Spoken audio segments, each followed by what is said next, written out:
The only two guys who were really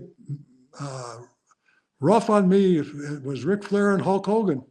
I will not deny their success. I'm not going to say they were both successful in their business. They were at the top of their game, much farther than I ever went. But does that give you an excuse to be rude to somebody? Well, now you got to tell us the whole Hogan story. Well, I will.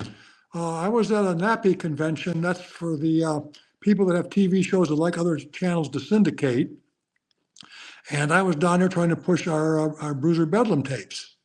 And it was a long shot, but Bruiser thought it'd be a good idea, so I went down there.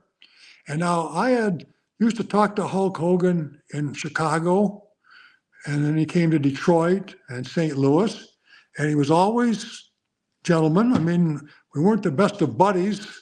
I gave him a ride to the airport once, but that doesn't, okay, so I'm with my wife, and we're in a room where you had to pay $750 to get a badge to enter this room because there's a lot of celebrities there from a lot of TV shows.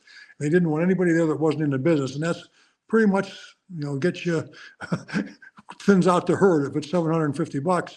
So anyway, I'm walking with my wife, and Hogan's walking with Brutus Beefcake, and we're kind of walking into each other and said, "Hey, Hulk, how you doing?" And he looks at me. I said, "Hey, Hulk, what's your name?" He said, "Jerry. We used to talk in Chicago, St. Louis, and Detroit." He says, "I don't know you, man." And he takes his arm and slowly pushes me aside and keeps walking. Well, that was rude.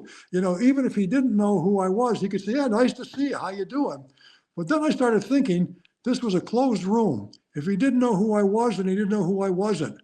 What if I had been a program director for the biggest station in New York City or something? Because that's what that convention was for, to get stations to carry your show. You should be polite to everybody in that kind of a situation. He just brushed me aside, just rude. And I'll tell you what Jimmy Hoffa said, who was the great negotiator.